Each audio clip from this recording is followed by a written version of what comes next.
The Eiffel Tower, up for sale? Hard to believe, but master swindler Victor Lustig convinced his mark that it was. A medical marvel.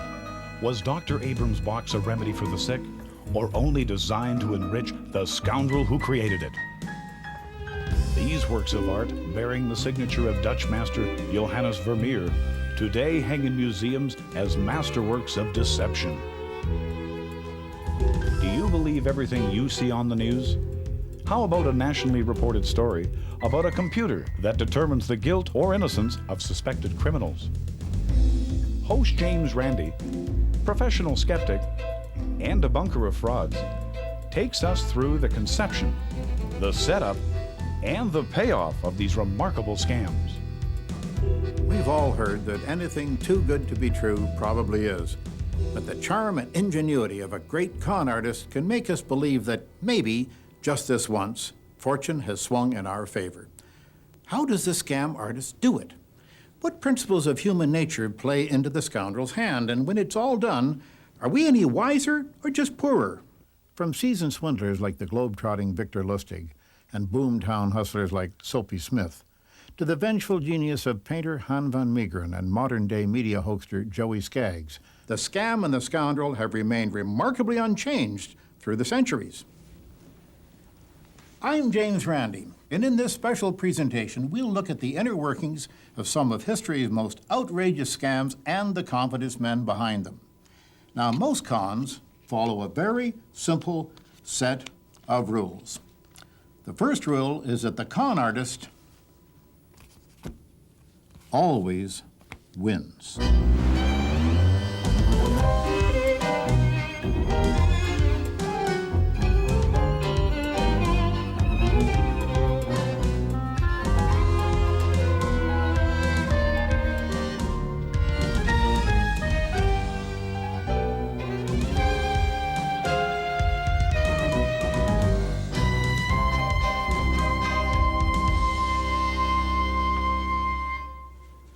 Few men have earned the title among criminals of King Con. Victor Lustig was one of them. An aristocrat of the underworld, he was known to his peers as Count Lustig. The caper that immortalized him as one of the greatest confidence artists in history occurred in Paris, where he lined up a scheme to sell something that weighed 11,000 tons and didn't belong to him. It's been said that every society gets the crooks it deserves. In a world where wealth and prestige are admired, the con disguises himself accordingly, often playing the role of an aristocrat or high government official. In times of change and social upheaval, the con enjoys a greater freedom to masquerade across the boundaries of class and wealth. The successful con artist is always a kind of mirror for the time and place in which he operates.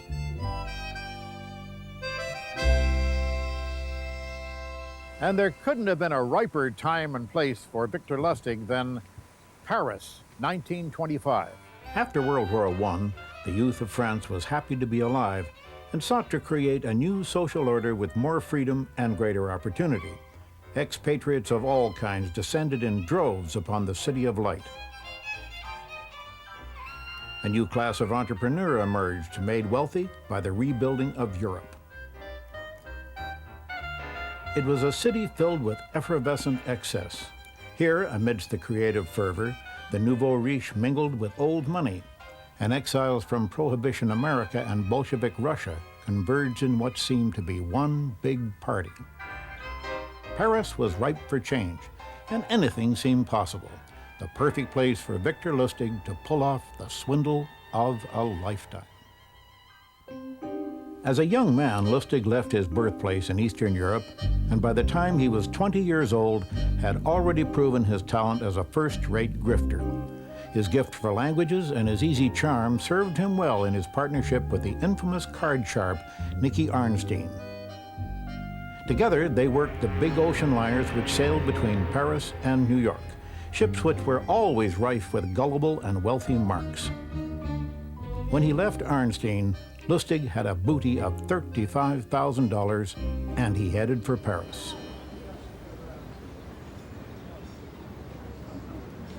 By now an experienced confidence trickster, he moved gracefully in society. always stylish, always in control, and more importantly, always looking for the next opportunity to work a scam. It came to him one spring day through an intriguing article in the local newspaper, which provided the Count's cunning mind with enough material for a caper of truly monumental proportions. According to the daily press, the Eiffel Tower was in a terrible state of disrepair, and estimates on its upkeep were astronomically high. The price of a new coat of paint alone could reach into the hundreds of thousands of francs. Lustig's inventive mind went to work. What would happen if the city decided it could no longer afford the tower? Would they dare tear down this glorious spire? What an enormous and controversial job that would be. Who would do it? There would have to be a contract, he supposed, and where there's a contract, there's usually a bid. Lustig's scheme was taking shape. Always the chameleon, Lustig would transform himself into a high government official. His disguise would have to be flawless, every detail perfect. He hired a forger to create counterfeit government stationery and sent 6 of Paris' leading scrap metal dealers authentic-looking invitations to attend a very secret meeting. So secret, it couldn't be held at City Hall.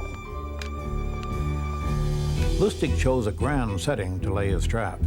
The magnificent Hotel Crillon on the Place de la Concorde was an exclusive meeting place for diplomats, dignitaries, and royalty. One could hardly enter its doors without feeling a certain sense of heightened expectation, even perhaps a bit of self-importance. All 6 scrap metal dealers responded to Lustig's invitation and attended the meeting, each one put at ease by the presence of his successful colleagues. And by the time the Count had introduced himself as the Deputy Director General of the Ministry of Posts and Telegraph, well, they were convinced that they were all going to be part of something very significant and perhaps profitable.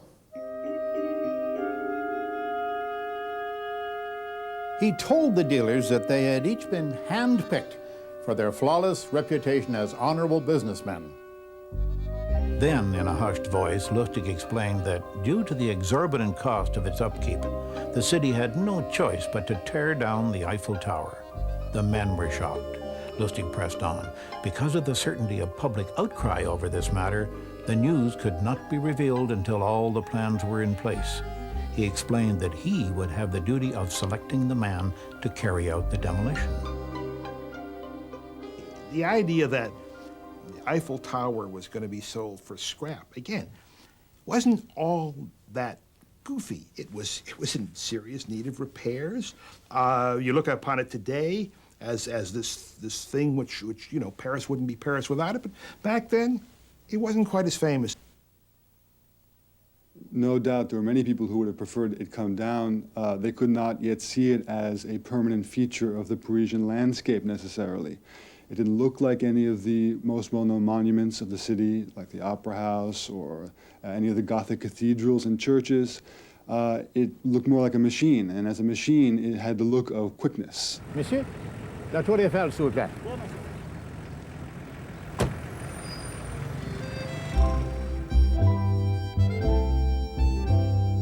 From the meeting, Lustig whisked all 6 men into a limousine for a special tour of the tower.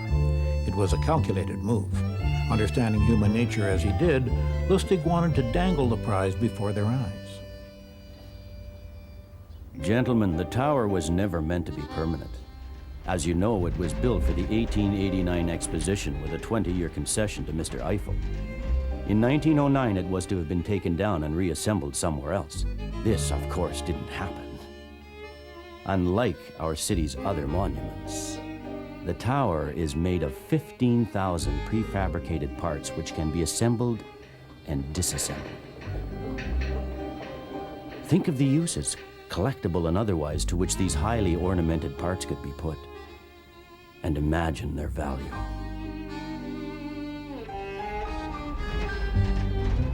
The outing also gave the Count the chance to observe the men individually and pick which would be his mark, the victim he would cut from the herd.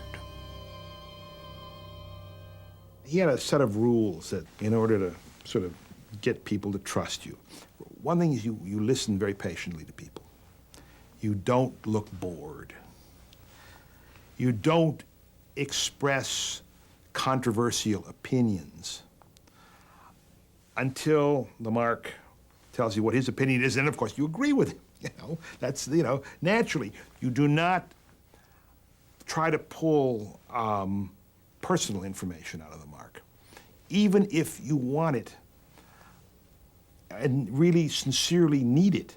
Don't try to pull it out, because people are going to tell you. Just let it ride, let him talk.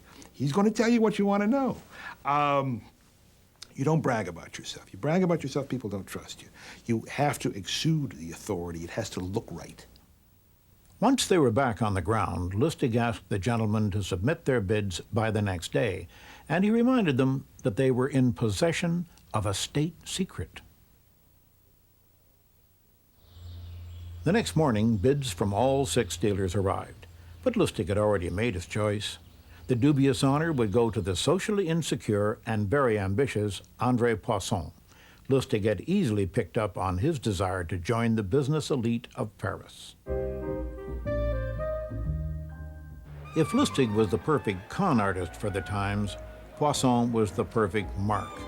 He was from the new class of wealthy entrepreneurs who had made a fortune after the war, and he had plenty to prove. The old boy network had shut him out of Parisian high society, and Poisson wanted in. What better way than to win the Eiffel Tower contract? One can imagine that a provincial scrap metal dealer would see this as the means to really make his fortune. It was really an attractive prize for someone like that. Perhaps the grandeur of the deception was the key to its success. The tower, of course, itself was always a grand object, always subject to very exalted kinds of attentions, whether by artists or by planners. It made people think globally. It made people think big, and certainly made Poisson think big as well. 5 lucky scrap metal dealers had narrowly escaped Lustig's trap. With Poisson in his net, Lustig was one step closer to a small fortune, but he was also at risk. Impersonating a deputy minister, larceny. Lustig knew that if he were caught and stood in front of a French judge, his cheeky scam would be severely punished. Lustig's fears were justified. In fact, Poisson's wife had become suspicious. She questioned her husband. Why was the meeting not held at the ministry? Did André know this official? Why was the city's plan being enacted with such haste? Now at this point, Lustig realized that all Poisson had to do was make a few discreet inquiries and the game was finished. So what did he do? Quit? Run? Oh no. Not as long as there was some chance of saving this game. He showed his true mettle as a genuine confidence artist. He not only had proven he was clever, he was now about to show that he had nerves of steel. Well, one thing, he's a risk taker. I mean, you're out there scamming people, and you don't know. Hey, maybe they'll find you up. Maybe they'll put you in jail. He did go to jail a couple of times. Maybe they'll shoot you. I mean, he was a card sharp for a while. Sometimes somebody catches you with the wrong cards. Bang, that's it. He seemed to enjoy that kind of danger, that kind of risk. Lustig knew he had to act. He set out to meet his mark that evening back at the hotel, this time in private. There he confessed, or so it seemed. Monsieur Poisson, I'm sorry we have to meet like this, but it's important we understand each other. I'm a government official. I'm expected to live in a certain style so as to maintain the dignity of France. I must dress well and entertain on a lavish scale. I don't have to tell you that I make only a pittance. My life is precarious. When a premier falls, my job is on the line. And so it is that in the letting of government contracts, I maintain my security. It is customary for the official in charge to receive a commission. Poisson was relieved. Finally, he understood this official's mysterious behavior. Lustig wanted a bribe. Poisson smugly reached inside his jacket and removed his wallet. When Lustig asked him, on top of a blank check, for a bribe for himself as a poor government official, Poisson took this as proof that Lustig was in fact a bona fide government official. He was used to the idea of bribery as part of the everyday business of government, and provided these 2 checks. You know, he posed as a government official, but he posed as a corrupt government official.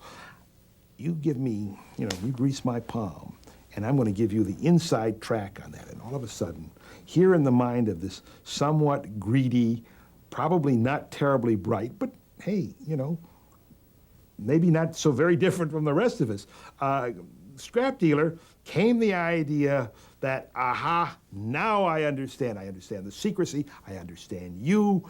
You're a crook. You're the kind of crook I'm used to dealing with. Well, he was a crook, of course, but he was a very, very different kind of crook. You see, in Poisson, Lustig had discovered the perfect partner, the Mark who wants to believe.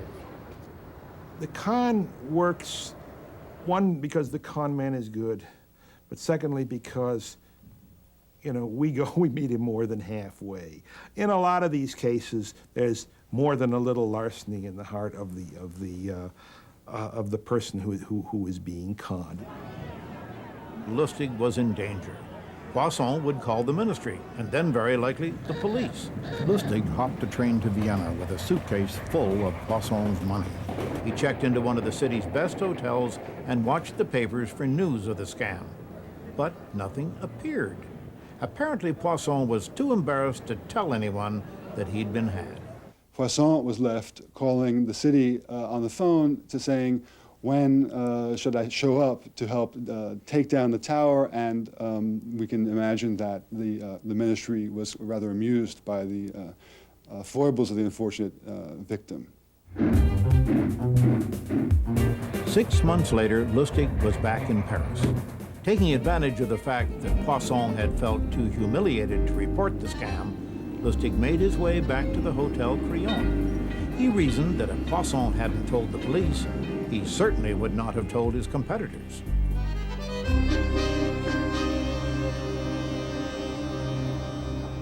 He worked his racket all over again, this time with a different set of scrap dealers, and remarkably enough, he sold that Eiffel Tower a second time. The entrepreneurial spirit is crucial to the lesson of the tower, whether it be Eiffel as the enlightened entrepreneur who, through his dynamic understanding of the possibilities of technology, builds something useful and also profitable. Poisson taps into the same spirit, hoping that he too can be part of this great story. And then Lustig, I don't know if we can call him an entrepreneur, we certainly can call him someone who understood those desires and capitalized on them very, very well. Now, when you look at the Eiffel Tower, what do you see? Do you see a magnificent monument to the spirit of the city? Or do you see the opportunity perhaps to make a few fast francs? I think Lustig saw both.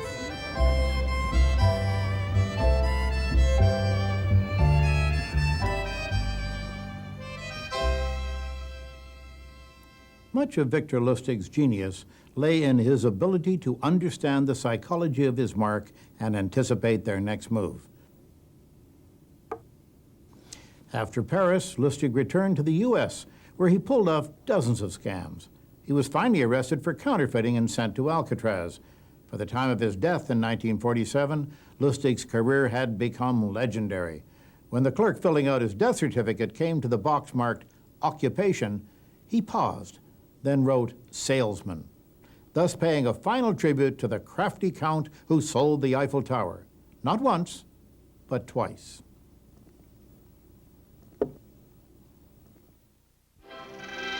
The dawn of the 20th century.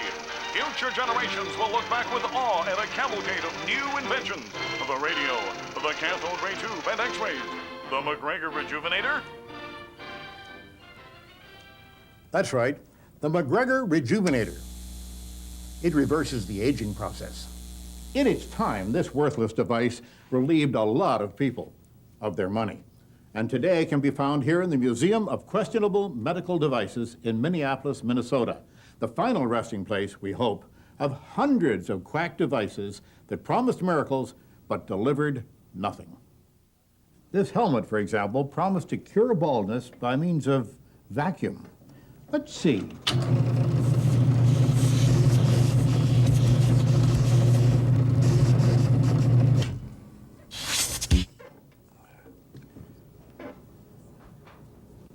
Trap. I guess you have to leave it on a little bit longer. But no other apparatus here compares with the creations of Dr. Albert Abrams of San Francisco, a brilliant diagnostician whose inventions cured tens of thousands of people of deadly diseases. Or did they? In the early 1900s came technical wonders never seen before. Powered flight, electricity, moving pictures. Were these inventions science or miracles? The line between the two had never seemed so blurred. If the new technologies were astonishing in their effects, their explanations were even more mysterious to the general public. Freud's unconscious, Pasteur's germ theory, and Madame Curie's discovery of radioactivity all demanded that people believe in the invisible.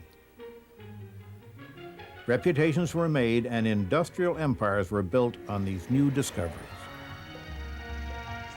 At a time when science was really developing and technology was beginning to explode, would have been ready-made for somebody to exploit the weak and the vulnerable. And if you've got some sort of a device that sounds mystical, but you have the credentials of a medical doctor, then that puts you in a pretty good position to control other people. From an early age, Albert Abrams seemed destined for greatness. He was born in San Francisco in 1863 and received a medical degree from the University of Heidelberg while he was still in his teens. He became chief pathologist at the Cooper Medical Institute, which was to become the Stanford Medical School. Abrams was a doctor's doctor. His diagnostic skills were sought after by other established physicians, and he published hundreds of articles in leading medical journals. His patients came from the elite of San Francisco society. Abrams, who moved among the Bay Area smart set, insisted that his letterhead list all his titles and all of his degrees. He was a charismatic person, quite a handsome, well-dressed individual. He had a lot of social graces, and he managed to move in the right society, and he seems to have been very convincing. He seemed to be a consummate manipulator, and that's really the recipe for success as a con artist, to kind of know what makes people tick, even perhaps better than they know themselves. But conventional honors, however great, were not enough for Albert Abrams. In a letter he wrote, "My goal is to become a prophet among men, a wise man who will have both wealth and power." In 1912, he announced that, contrary to all that had been taught before, electrons, not individual cells, were the basis of life.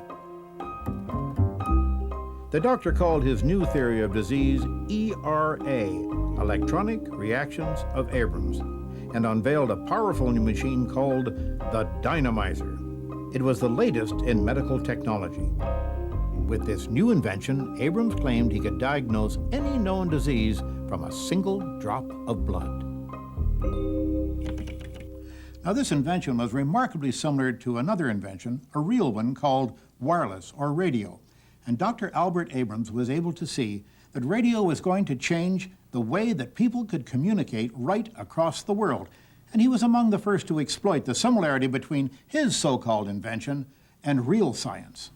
The current mystique surrounding electricity and radio waves provided the perfect environment for Abrams to sell his new diagnostic theory to the public.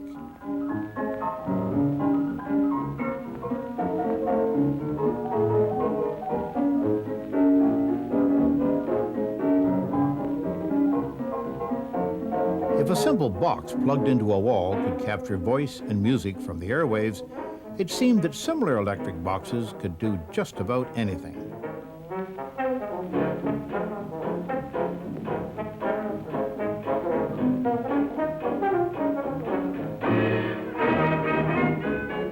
Though people might not fully understand how it worked, they were ready to accept another exciting example of new technology into their homes. Abrams seems to have had this wonderful innate grasp of the psychology of his patients. His devices had beautiful cabinets, just like the radios that people had at home. And so they tread this very fine line. On the one hand, they were homey and reassuring enough that people would be willing to submit to them. They weren't these sort of frightening Dr. Frankenstein-like devices. On the other hand, they were still high-tech circa 1920, and that already raised people's hopes and made them think that there really was something to these wonderful gadgets. Well, he was offering a very comforting idea, a comforting product. There were patients out there who were going to demand it because it seemed state-of-the-art, it was high-tech for its era, and they were going to demand it from their conventional practitioners, even if those practitioners themselves might have been a bit dubious about it.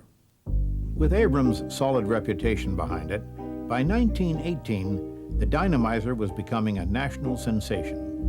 But Abrams could see that greater opportunities lay ahead. While a diagnosis is made only once, an illness can require many treatments. A machine that could cure disease would keep patients returning again and again. Abrams soon unveiled a second device. The oscilloclast. It used the readings from the dynamizer to cure the diagnosed illness. After the dials were precisely set, electrons would be beamed into the patient's body and shatter the destructive electronic vibrations of the disease. The crux of Dr. Abrams' technology is really summed up in these two devices, the dynamizer and the oscilloclast. You took the sample of blood, ran a magnet over it to polarize it, put the blood sample in the dynamizer, put the lid on. This would measure the vibration rate of that blood sample and send it to this oscilloclast. Dr. Abrams often had his chauffeur or valet stand on a metal plate, and by tapping this healthy person's abdomen, he was able to diagnose the patient's illness.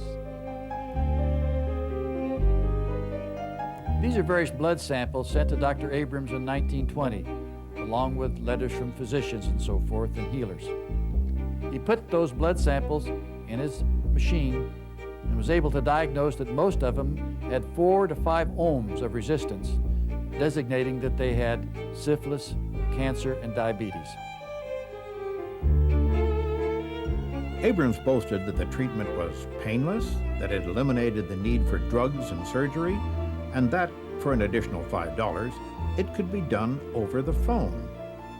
How preposterous, you say? It's important to understand that the medical field at that time was not quite what we think of medicine as being today. After all, during even much of just the previous century, the man who buried you, the man who treated you, and the man who cut your hair were probably all the same professional. Medicine was part of the healing arts. It had only recently started to become something that people would think of as a science. With no laws regulating the manufacture of medical devices, it was a heyday for quackery of every kind. Phrenology, the measuring of bumps on people's heads, became a popular diagnostic tool. And doctors claimed that anything from tuberculosis to the mumps could be remedied by a dose of one of the hundreds of patent medicines on the market, most of which consisted of a mixture of corn syrup and morphine. Well, I think it was the famous Canadian physician Sir William Osler who, until about the turn of the century, the chances that any average person going to his or her doctor would come away better rather than worse was only about 50-50. By 1920, Abrams' electrotherapy cult was booming. Tens of thousands of people sought the painless treatments. Doctors and alternative healers from around the country flocked to his San Francisco clinic, where for $200 apiece, they too could learn to detect the mysterious electronic reactions. Finally, Abrams was receiving the acclaim he felt was rightfully his. He was also raking in a fortune. For $250 down and $5 a week, a great deal of money for that time, his students were allowed to lease one of the 4,000 authorized Abrams machines being churned out by a local factory. There was only one condition: the machines could not be opened. Abrams insisted that this could damage the delicately tuned mechanism. Abrams' reluctance to let other people look at his little black boxes and so on makes sense from a number of perspectives. One is maybe there's nothing there, and he knows that. So why expose it? I mean, I'm putting on such a good show, and people are excited about it. I'm doing all right as it is, so why take a chance? The other possibility is that he may actually have sincerely believed that he was onto something and that he wanted to protect it. He had proprietary interest in it. It's almost like a patent in his own mind. During his heyday, Abrams was called upon by lay people and even the courts for expert testimony. In a high-profile paternity case, he claimed he could identify the father by analyzing the vibrations in his blood using his wonderful machine. Abrams claimed his machines could do far more than merely diagnose illness. They could also determine your religion, your inclination for romance, and whether or not you like to bet on the ponies. By 1921, over 3,500 medical doctors practiced Abrams' electrotherapy. Dozens of clinical reports were published by ERA doctors. They documented the successful treatment of patients, non-surgical, non-pharmaceutical cures for uterine cancer, tuberculosis, and syphilis. These doctors made between $1,000 to $2,000 a week using Abrams' leased boxes.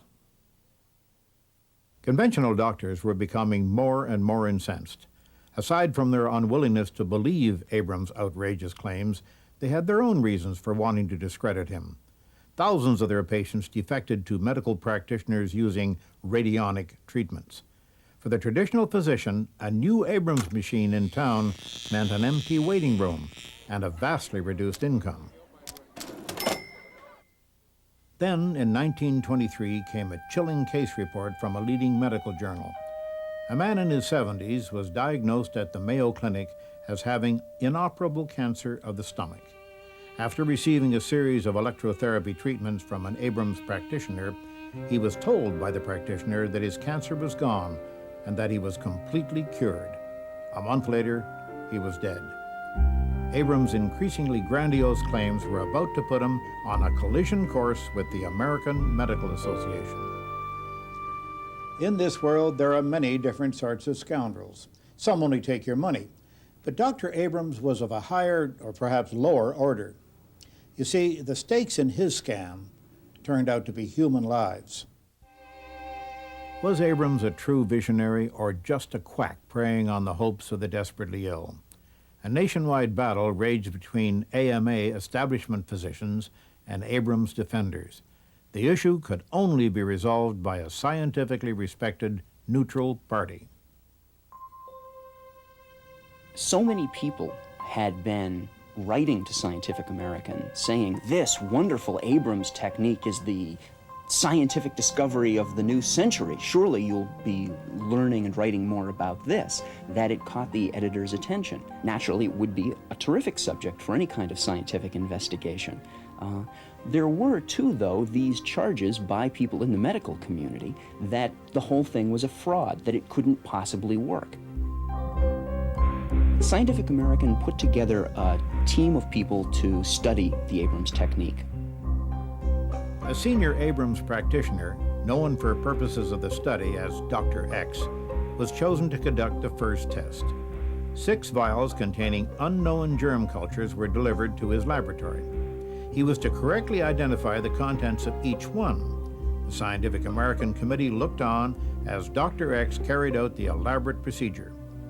In accordance with Abrams' technique, a healthy young man wired to the dynamizer stood on 2 metal plates facing west under dim light.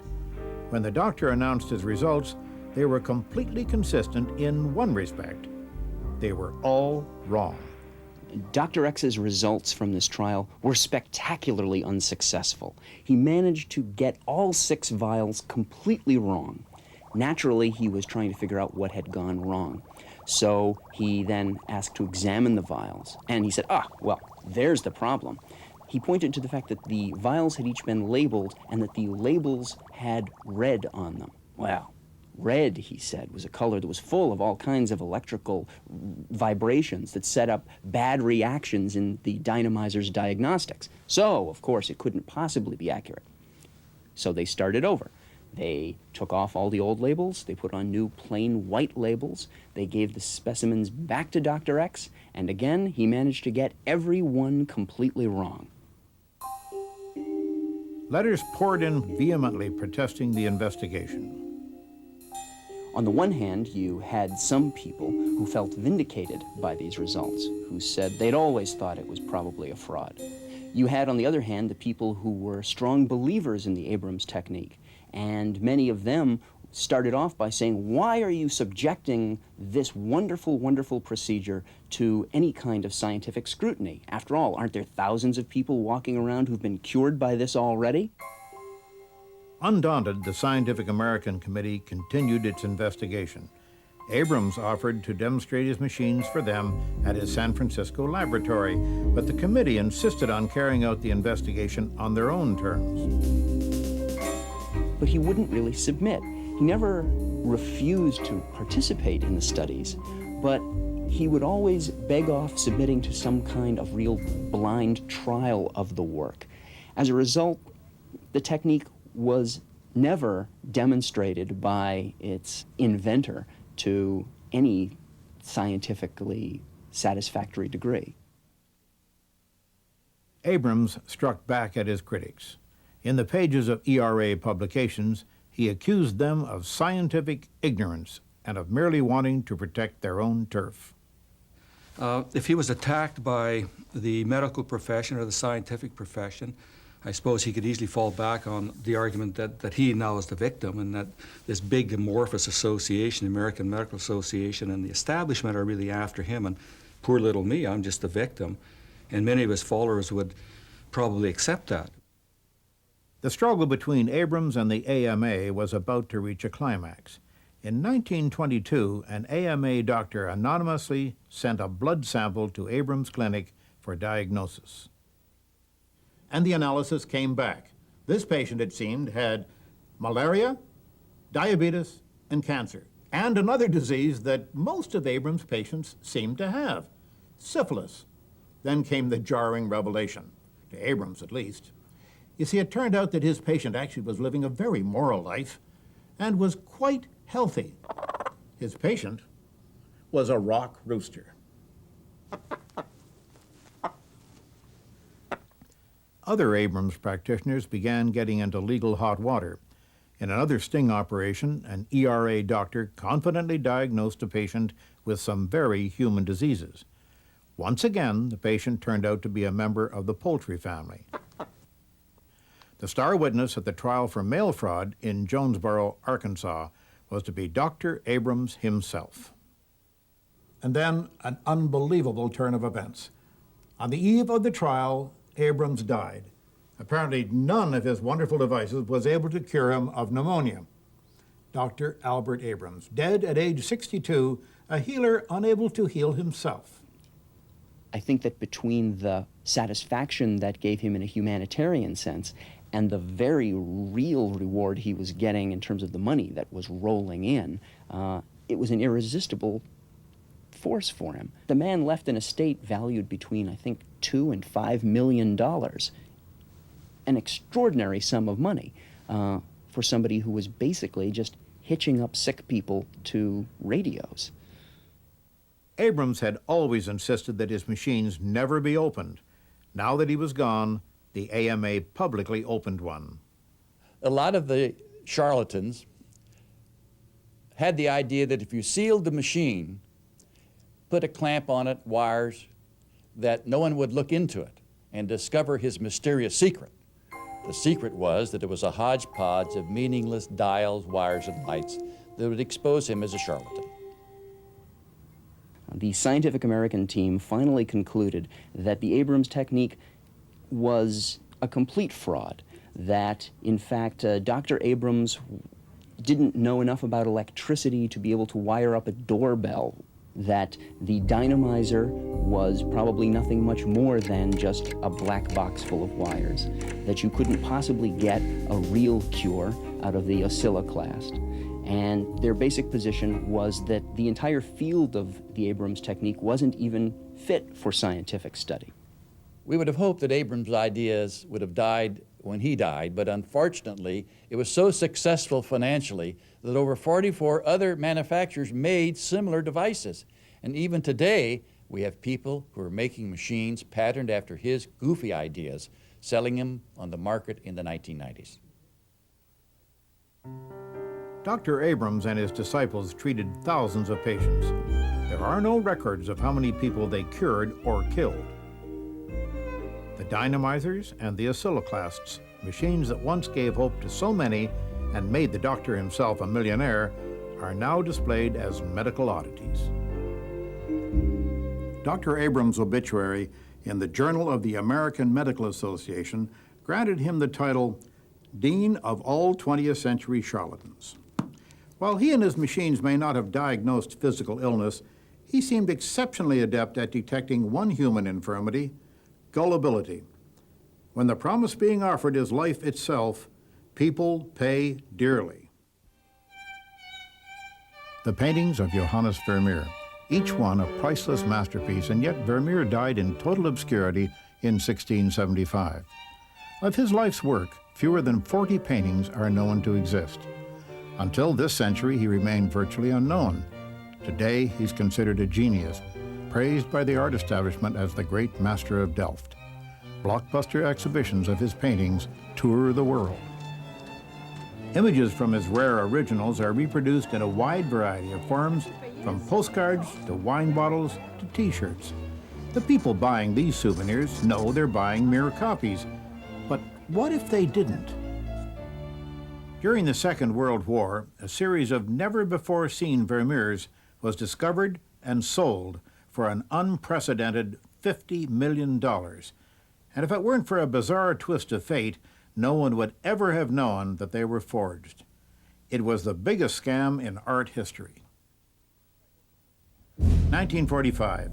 A special unit of Allied soldiers comprised of expert art historians made an extraordinary discovery. In a salt mine in Austria, they found a treasure trove of art stolen by the Nazis.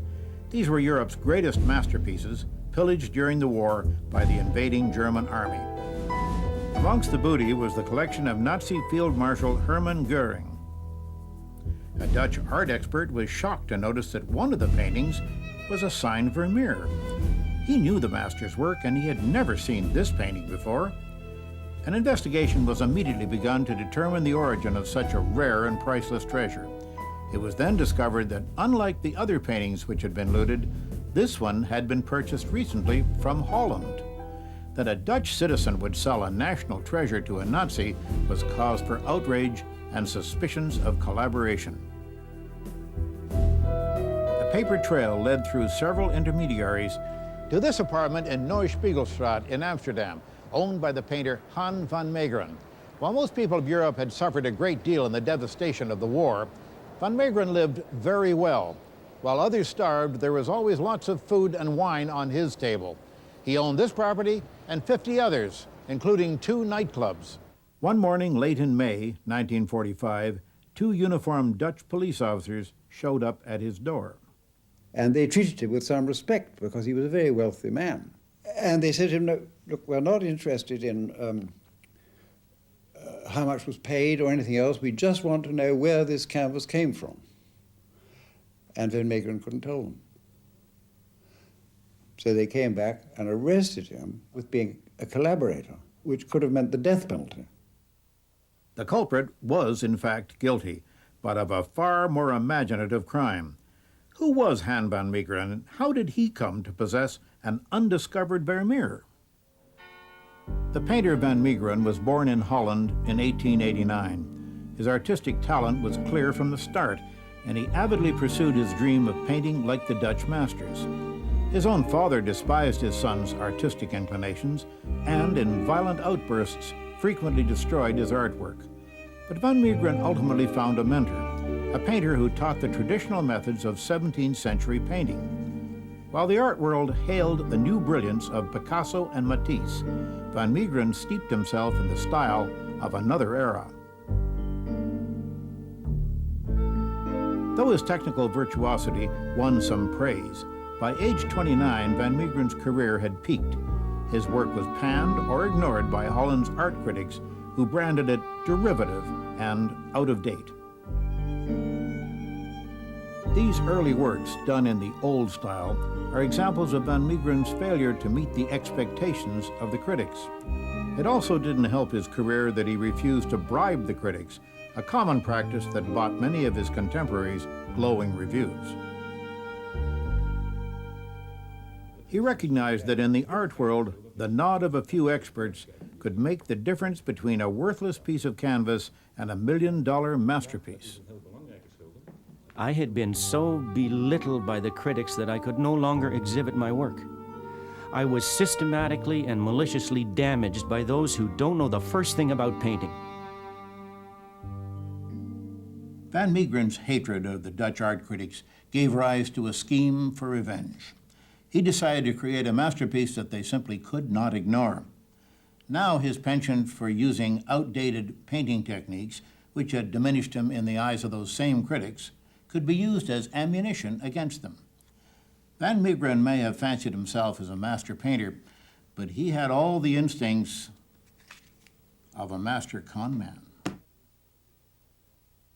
But he did have this belief that the press and the critics and the experts and the art dealers were all venal, could be bribed, and were ignorant and didn't know their facts. And it was really originally to show up this incompetence and venality of the press and the media and the experts that he decided to paint a Vermeer, which would then be authenticated, and he would then say, I painted it. This proves that you're fools and I'm a great artist. There was one very established critic who Van Meegeren particularly despised and who he thought would make an easy mark. Dr. Abraham Bredius had a theory about the early work and training of Vermeer, how happy and thrilled he would be to stumble upon an early Vermeer which would bolster his theory.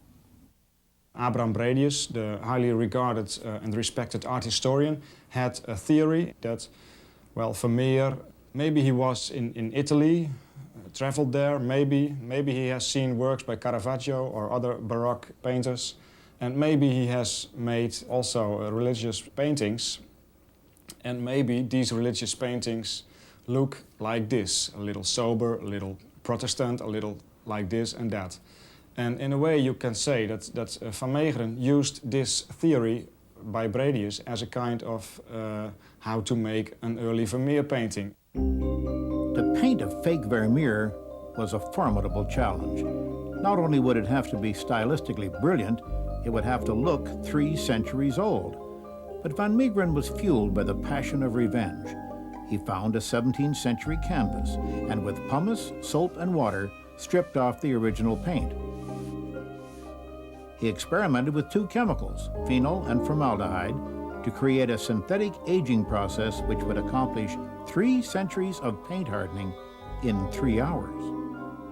He was the first forger who had this idea to create a painting with a synthetic medium. And why would he do this? Because he had experience, he had read a lot of books, how they discovered forgeries, and it appeared to him that it was absolutely necessary to come up with something different. Obsessed with detail, he used the same pigments Vermeer did, even hand-grinding ultramarine from lapis lazuli and blue from indigo. He used a badger hair brush, which Vermeer also used, and he would take his pigment with the medium in it and then mix that through with the phenol and formaldehyde and then apply it to the canvas. He then baked the painting just as you would bake a cake. To get the desired crackling in the finish, he went through one more step. He would roll the painting over a drum, I'm simplifying it a little bit, that would open up also cracks, you know, they were coming from below, would open up the new paint layer. And then in order to make them more visible, he would then later wash over the whole surface with a black ink. He then had a picture that was on a 17th century canvas made with 17th century pigments, and the media had all evaporated, and the paint was perfectly hard. 5 years after his original research had begun, Van Meegeren finished the painting. He called it Christ at Emmaus. He felt it was a great painting, something he'd always dreamed of producing. But by signing it with Vermeer's monogram, he handed credit for his masterpiece over to another. Would it now withstand the scrutiny of the hated critics? Van Meegeren presented the painting to Dr. Bredius, who enthusiastically endorsed the work. It was taken to Paris. It was seen by a number of potential buyers, including the representative of Lord Duveen in Paris, who wasn't fooled by it, and sent a cable, which I've seen, saying, "Picture rotten fake." Didn't want him to have anything to do with it. But Duveen's men were exceptions. Despite the skepticism of the Parisian critics, the painting was endorsed by Holland's art establishment. It was given the place of honor in the Boymans Museum, and crowds came in unprecedented numbers to see it and to acclaim what Bredius had said was the greatest Vermeer. Well, Vermeeren himself used to say that he went along as an ordinary member of the public to see this great Vermeer, and they had it roped off so that you couldn't get too close to it. And he walked up and had this moment of enormous pride at seeing his picture in pride place at the Boymans, and leant forward to examine it closely to see that the crackling was still all right and so on, and was moved back by an attendant. "Don't go too close to this canvas, don't go too close to this canvas." But he was just a member of the public looking at a great new painting. This film, made in 1952, captures Bredius's excitement.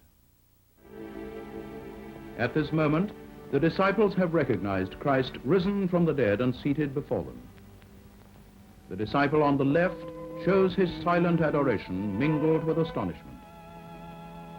In no other picture by the great master of Delft do we find such sentiment, such a profound understanding of the Bible story. Van Meegeren had done it. He'd painted as well as a great master. He'd fooled the art critics, including Dr. Bredius, Holland's leading expert on Vermeer.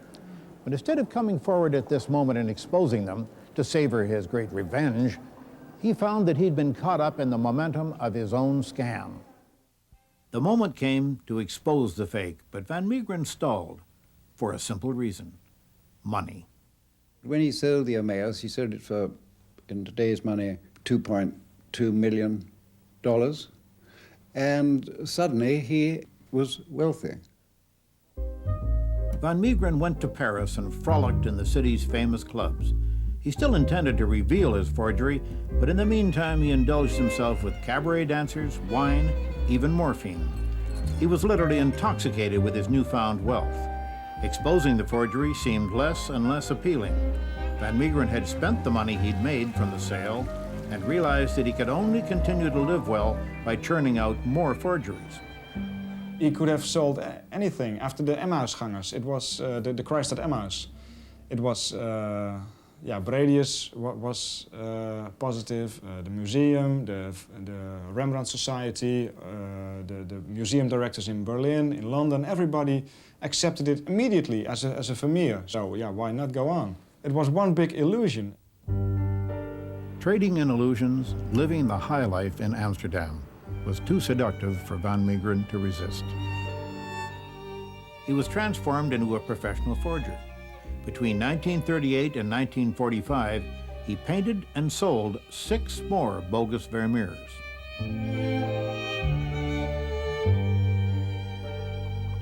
The chaos of the Second World War provided the perfect camouflage for Van Meegeren to put his paintings on the market. As people attempted to flee the devastation of the war, important private art collections were being sold on the black market, with no questions asked.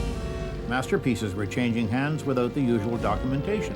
When Van Meegeren claimed to have found one of his Vermeers in a farmhouse in Italy, there was no way of checking it. Of course, it was strange to have suddenly 5 or 6 Vermeers in a few years' time, but in those war days it was possible. All these canvases had to be kept secret. They couldn't be exhibited, or the Nazis would get to know about them, and they would be looted. No one examined the paintings carefully. They were never x-rayed. They were never chemically analyzed. The canvas was never carefully examined. The very vague stories he told about their provenance were completely accepted.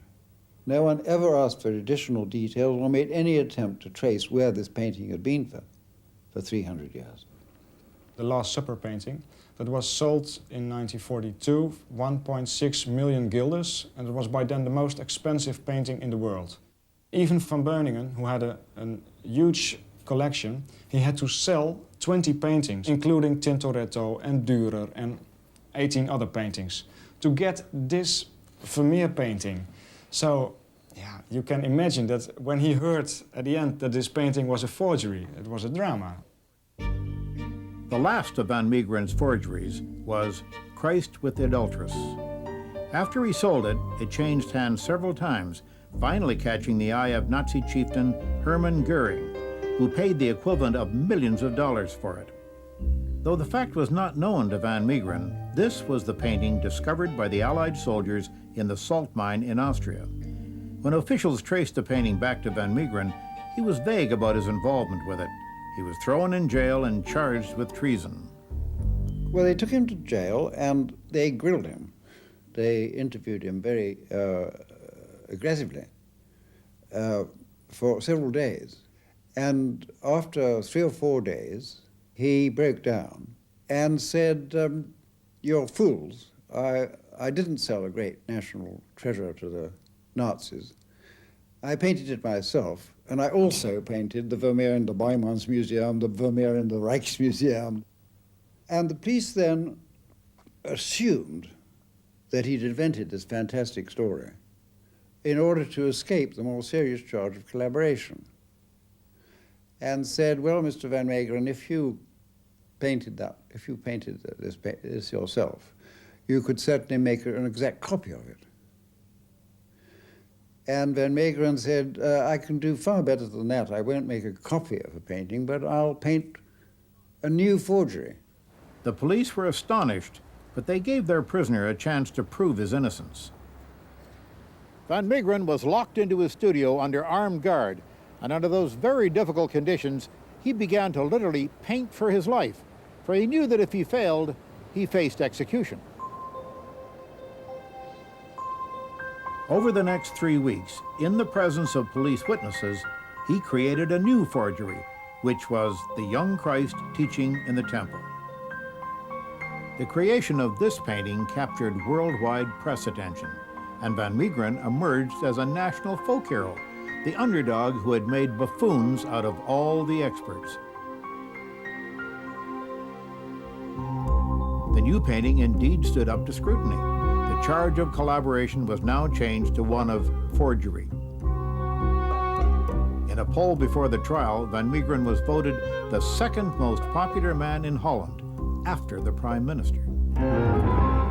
On October 29, 1947, Van Meegeren's trial began right here. Ironically, this defendant wanted nothing so much as to be found guilty, because you see, that would prove that he was a genius. Here we have that Van Meegeren, and it was, here I am, during his days in the court.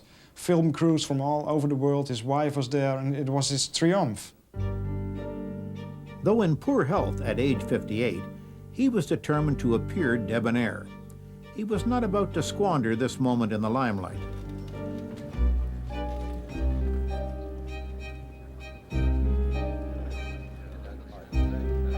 The people who were giving evidence against him were the experts and critics who'd been duped by his work.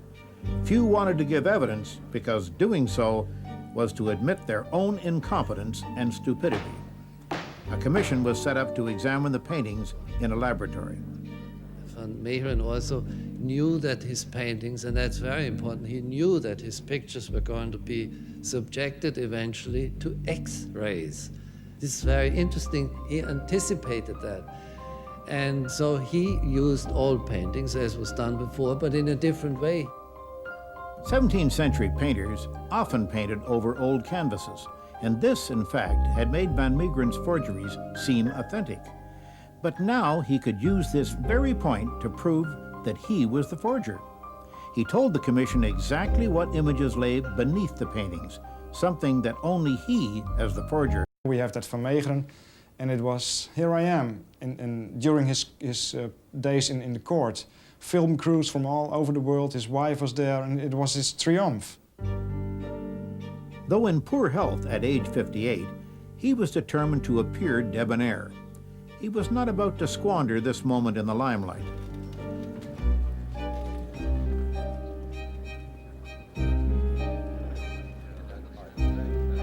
The people who were giving evidence against him were the experts and critics who'd been duped by his work.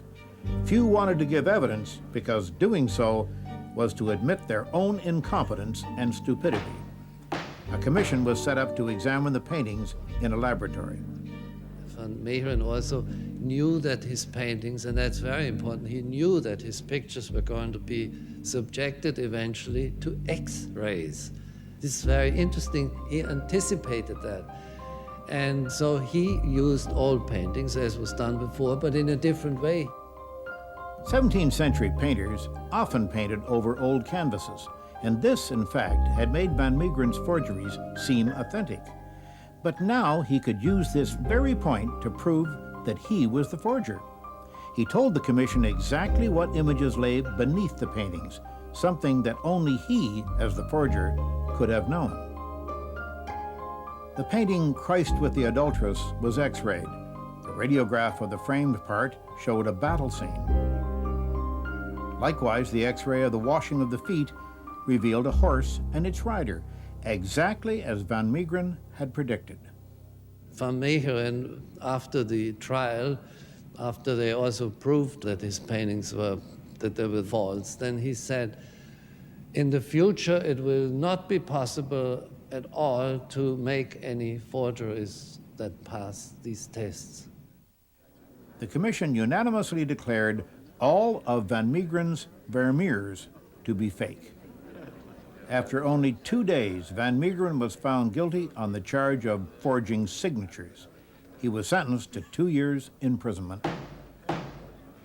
Van Meegeren's downfall led, in a very real sense, to a triumph, for his revelations put the entire art establishment on trial. The con artist was convicted of forgery. The Marks were convicted of arrogance and incompetence. Because of his failing health, Van Meegeren didn't go to prison. Shortly after the trial, he was admitted to the Valerian Clinic. He died of a heart attack on December 29, 1947.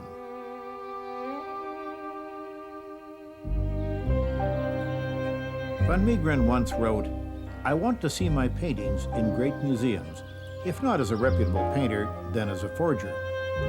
His wish came true. Today, his forgeries not only hang in galleries, they're considered the most successful fakes of the 20th century. I personally regard these paintings as very, very ugly. But for me, it's so strange that the big art historians, the big names from those days, that they regarded these paintings really as Vermeers or Pieter de Hoogs or whatever. It's incredible. Again, I say it's easy to be wise after the event, but I think there's also something second or third rate about his forgeries. But of course, would I have said that in 1936? Would I have said it in 1942, when they were generally thought to be Vermeers? In hindsight, you see, you can almost recognize any forgery, because the people who did not see right away that Van Meegeren had done these works, they were of the same period. 10, 20, 30, 40, 50 years later, this becomes more and more obvious. But whether they would still be on show, the pride of the museum's collection, can only be speculative. I don't think Van Meegeren was a great painter. He was a great chemist, and a great psychologist and a great technician. All these qualities were necessary for him to succeed as a forger. If truth is beauty necessarily true? In von Meegeren's case, the illusion was more powerful than the truth. His lie earned this odd, vengeful scoundrel a place in history, not only because of who he scammed, but because his scam was a masterpiece.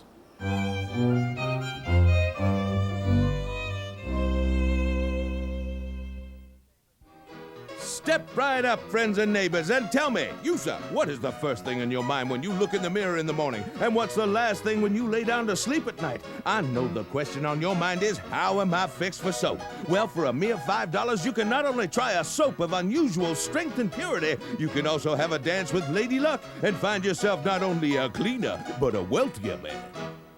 That was the pitch you could hear most days down at 17th and Larimer Street in Denver, Colorado, 1886.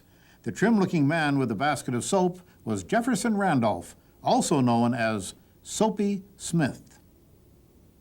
Soapy Smith, who was the ultimate con artist of that era, was called Soapy Smith for that reason. He used to wrap bars of soap with $50 bills, with $10 bills, $20 bills, $5 bills, leave a corner sticking out, and sell them for $5 each. By the time the purchased bar got to the anxious customer, however, the bills had inexplicably disappeared. Jefferson Randolph Smith was the oldest son of a genteel Southern family who left their home in Georgia to take up residence in Texas. There, as a teenager, he worked on the cattle drives along the old Chisholm Trail between Abilene and San Antone. Driving Texas Longhorns along hot, dust-choked trails or plunging along with the herd into the raging waters of the Cimarron River was just part of the job. $30 a month was all a cowboy could expect in return for long and often dangerous hours in the saddle. One morning, Jefferson Randolph headed into San Antonio to see the circus. He had no idea he was about to lose his shirt and start a new way of life. He was a very rational man. He had many attributes. He was the individual who could walk into a room and kind of light up the room, in several different ways, by the way. And he quickly learned when he was caught in a shell game, which is moving the pea under the 3 walnut shells, that he lost all of his earnings for several months in a few minutes. Clubfoot Hall was one of the great shell game masters of all time, and it hadn't taken him long to fleece Jeff Smith of every penny. But Smith wasn't angry with the fast-talking Hall. He was envious. He decided right then to earn his living in a more rewarding way. He quit his job the next day and, determined to learn the shell game, joined the circus heading north. After honing his skills in the small frontier towns of Kansas and Colorado, Smith arrived in Denver in 1884. It was the bunco capital of the West. At the height of his Denver days, Soapy ran a saloon and a gambling hall. He organized a gang of fellow cons, and his accomplices were spread among dozens of legitimate and not-so-legitimate businesses. Bartenders, hotel owners, even madams provided him with the information he needed to work his cons. And they had barbers on the list as well. And barbers tended to elicit information from individuals. They would quite often clip a little V in the back of their haircut, which meant that this one was a mark indeed. And Soapy Smith was quick to take advantage of that. By 1893, Soapy was looking for new opportunities and headed to nearby Creede, Colorado. Creede was a boom town that grew up around the Holy Moses silver mine. With no existing government and no police force to contend with, Soapy Smith soon became de facto ruler of the town. In the saloons, card sharps mined for silver in the pockets of unwitting patrons, while on the streets, impromptu games of 3-card Monte and the shell game lightened their wallets. Soapy made money from it all. His smooth talk and ability to organize the other con men took him from being a mere street hustler to controlling an outlaw empire. His confidence men were extremely well paid.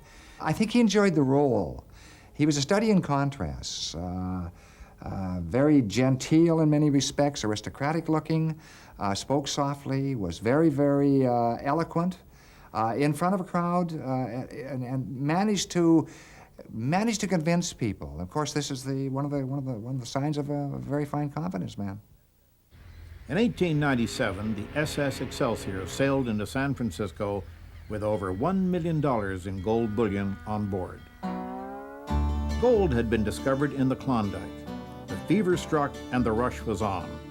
With visions of immeasurable wealth filling their heads, masses of people abandoned their farms and families to seek their fortunes. Towns sprang up overnight. But along with prospectors who expected to get rich from gold, came con men who expected to get rich from prospectors. Back in Denver, Soapy quickly understood the role that geography was going to play. He realized that the town of Skagway in Alaska was the only gateway to the Yukon gold fields, and that all the fortune hunters would have to pass through it. Seeing a once-in-a-lifetime opportunity, Soapy and his gang packed up their marked cards and crooked dice and headed for Alaska. And of course, a boomtown is established because of the wealth of either lead, zinc, or silver, or gold, or whatever the metal is. And they rose overnight. There weren't many laws in a lot of these towns. Certainly Colorado was an example. Skagway was a classic example. So they gravitated there, and who was to follow them? Well, the bunco men and the con artists, and they were there in all sorts of numbers, as well as the gamblers. Frontiers are perfect setups. The reason they're ideal for these individuals is that the rules haven't been established yet. Everything goes.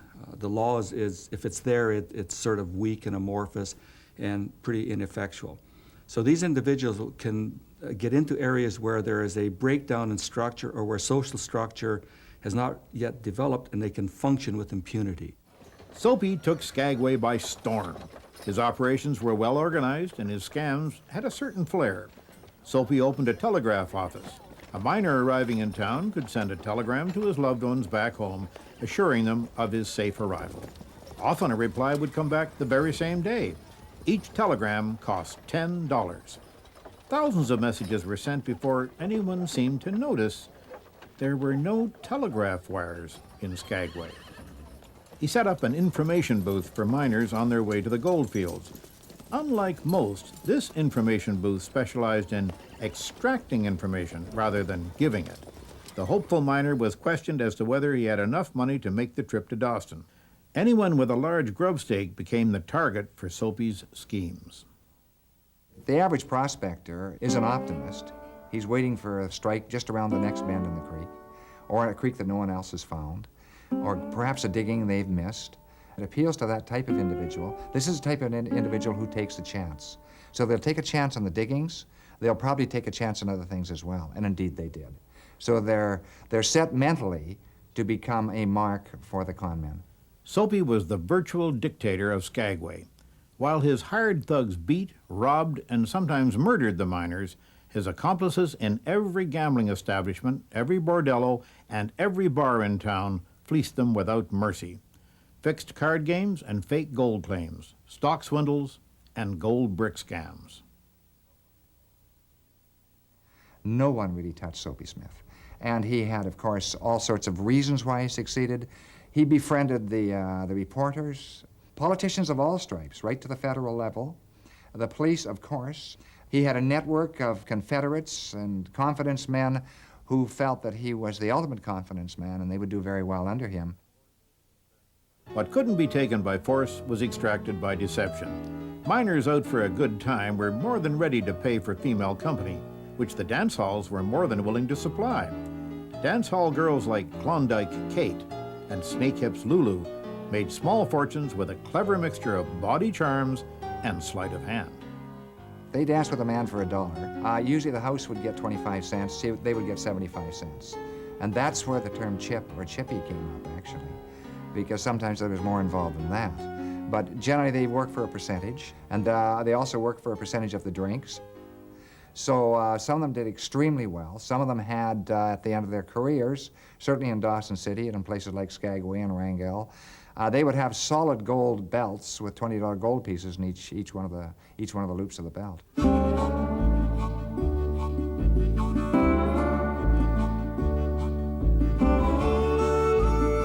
Soapy did have a big-hearted side, which he flaunted in grand gestures. Like a benevolent dictator, he wanted to be admired. He supported the local churches and started an adoption program for the abandoned dogs of Skagway. He himself took in 6 lucky stray months. On the 4th of July in 1898, Grand Marshal Soapy Smith led a spectacular parade through the streets of Skagway. It was his greatest moment. But even as Soapy enjoyed the acclaim of the holiday crowd, other events would soon dispel his illusions of grandeur. If Soapy had been able to limit his protection to confidence men and hungry dogs, he might have continued without opposition. But a much rougher breed was being drawn to Skagway, men who didn't hesitate at outright murder, and they too operated with Soapy's approval. The law-abiding citizens of the town started to feel that Soapy, despite his personal charm, was too much of a liability. J.D. Stewart, a miner on his way back to Vancouver Island, was robbed in broad daylight by a group of Soapy's thugs. It was the last straw for the respectable element of the town. A group of armed miners headed down to City Hall to deal with this latest outrage. Soapy headed there too, but this time neither his gift of oratory or his gang could save him. Nor could the loaded shotgun he was carrying. He was confronted by city engineer Frank Reed. They fired at the same time, and Soapy died instantly with a bullet through his heart.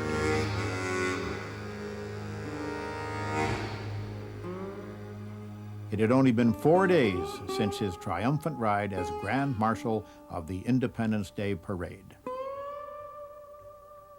He had no compunction, no sympathy for stripping a man of everything he had. And sometimes he'd give him a square meal, but that's about all. Not passage out of town, because passage out of town was on a sternwheeler or another ship, and that would cost too much, and Soapy wasn't about to do that. So he did have a weakness. He liked to be admired, and that's probably why he ended up virtually a destitute man at his death. Soapy had gambled or given away the hundreds of thousands of dollars that passed through his outlaw empire. He wanted the admiration of society, yet he could not live within its rules. He chose the path of marked cards, crooked games, and easy money, a gambler to the very end. Those who knew him had a favorite memory of Smith sitting in the front pew on a Sunday singing his favorite hymn, "Free from the law, O blessed condition."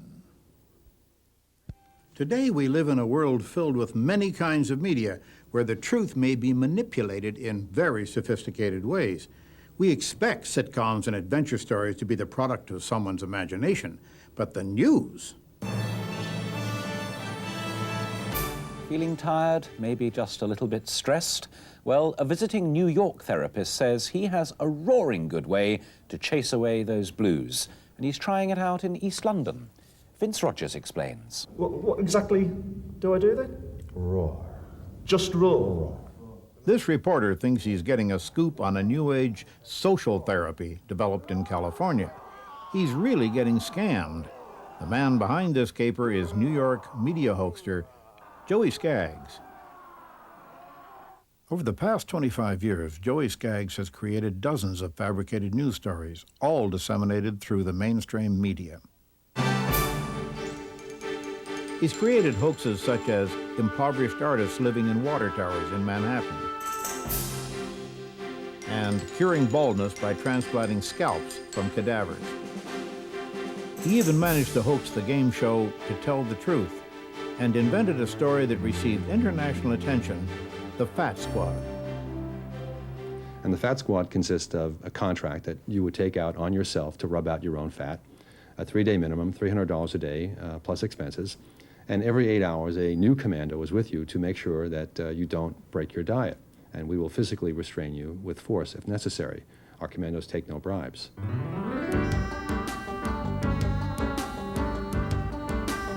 Whoa, wait a minute. No, not here. Look at those strawberries. Oh, yeah, look at those strawberries. Come on, let's do this thing. Martha Wilcox is taking a tough new stand on dieting. No longer alone in a world of temptations, she'll have help staying on her latest. She's hired the Fat Squad. I sent this out to the news media. It was picked up by the Philadelphia Inquirer and the Washington Post. They totally believed it. Made the wire services. I then went on national television, and it went around the world. Japanese television, German television, Italian television, French television, CNN, they all fell for it. I use the media as a painter would use a canvas. I'm a social political media satirist. And what I mean by that is I create plausible but non-existent realities that are staged for the media.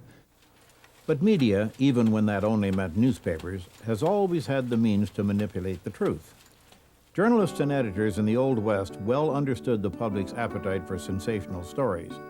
Phony articles were dreamed up and published not just for fun, but for profit.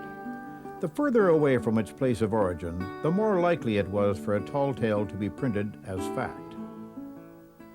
Every paper in Alaska or in California or along the frontier, every one of them was the kind of tabloid that would look silly, perhaps at your checkout counter today. But these were the regular newspapers of the time, and the hoax story was just another literary genre. Early radio soon demonstrated even greater powers of persuasion. It was the night of Halloween, 1938. Orson Welles and a group of actors performed an adaptation of H.G. Wells' War of the Worlds. Ladies and gentlemen, I have a grave announcement to make. Incredible as it may seem, those strange beings who landed in the Jersey farmlands tonight are the vanguard of an invading army from the planet Mars. All over America, listeners flew into a panic, believing the drama was real. People flocked into churches to pray. Emergency rooms were filled with people in shock. When the public realized the broadcast had been staged, the players were taken into protective custody for fear they'd be attacked by mobs of angry listeners. It was the most famous unintentional media hoax in history. I'm, of course, surprised that the H.G. Wells classic, which is the original for many fantasies about invasions by mythical monsters from the planet Mars, should have had such an immediate and profound effect upon radio listeners. With the arrival of television came the opportunity for more elaborate hoaxes. The last 2 weeks of March are an anxious time for the spaghetti farmer. There's always the chance of a late frost, which, while not entirely ruining the crop, generally impairs the flavor and makes it difficult for him to obtain top prices in world markets. But now these dangers are over, and the spaghetti harvest goes forward. Spaghetti cultivation here in Switzerland is not, of course, carried out on anything like the tremendous scale of the Italian industry. Beginning in the 1950s, the BBC elevated the art of the intentional media hoax to a new level. Their April Fool's Day broadcast of preposterous fake news stories has become an institution.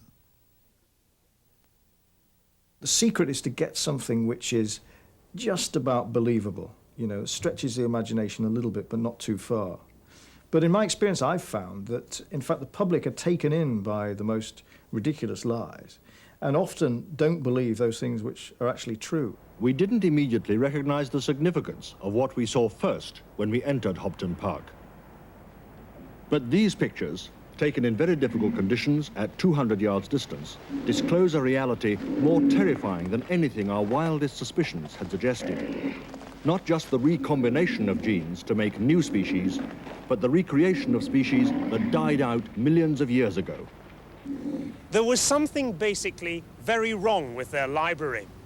There were reports of books tumbling from the shelves, difficulties in opening and closing the windows, even trouble getting through some of the doors.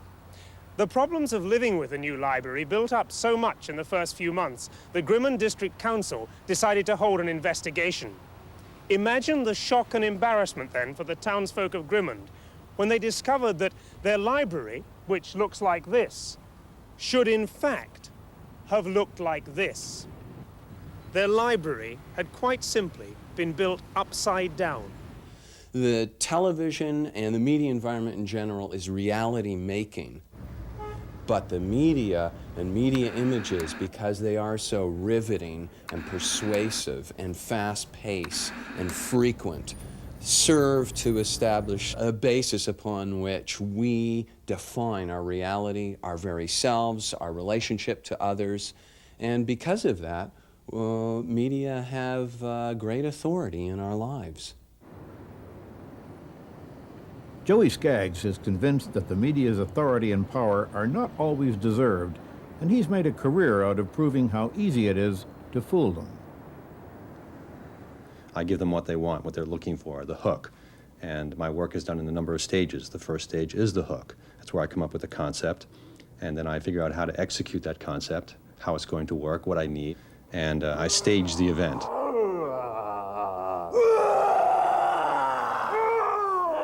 This is Poplar's very own pride of lions, indulging in their rather peculiar form of group therapy.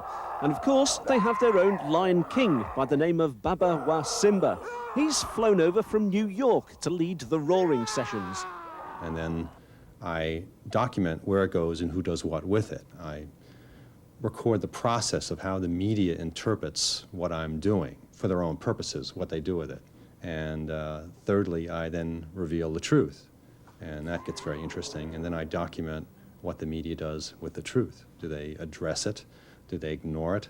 Do they trivialize me? Do they treat me like I'm the bad guy? Or am I the person with the message? You're a reporter engaged in your professional practice. You got all these stories going on simultaneously. You're looking for leads. You get this call. You get these apparently valid and real press releases about a news story. You follow them up. You spend a lot of time doing it. Whomp, you're off, back to the studio. I got to get the edit. It's got to be on the 6 o'clock and the 11 o'clock, and it goes on and on. And there's no time for engagement and reflection. While Joey was developing his talent as a painter, he was also finding his role as social commentator and provocateur during the heady days of the 60s counterculture. I constructed a life-size Vietnamese village portraying a Vietnamese nativity. I erected it in Central Park on Christmas, and I had a group of actors dressed as American soldiers attack it with fake guns to protest the war in Vietnam. And there were numerous arrests that day as well. And the New York Times covered the story and said something along the line that we were arrested for littering. Skaggs was struck by the media's ability to reinterpret events for the public and decided to try to manipulate this power. And Roman Catholics attending the 1992 Democratic Convention in New York who didn't have time to confess had this unusual option, Portafess, a portable confessional pulled by a bicycle. It was the brainchild of the Reverend Anthony Joseph, a.k.a. Joey Skaggs. The hardest thing about that was designing the confessional booth. I had to have a tricycle custom made, and I had to get the priest's outfit. Then to pedal up there and be exposed to about 15,000 journalists covering, the Democratic Convention, it was awesome. They were all over me. The journalists were all over me. I had actors posing as people coming in to confess. And then real people wanted to confess, and I had a hard time keeping them out. I said I was waiting for Ted Kennedy. You're drunk, come back again. And I found myself front page news, the Philadelphia Inquirer, CBS, Fox, CNN. Everybody jumped on the bandwagon. And finally, when they called up California, where I said I was from, as this priest, Father Anthony Joseph, the Archdiocese said, what are you kidding? We don't know this guy. I think there's a professional pride. They don't like to feel that somebody can pull the wool over their eyes. I think they're angry because they can see the more serious side of it, that if some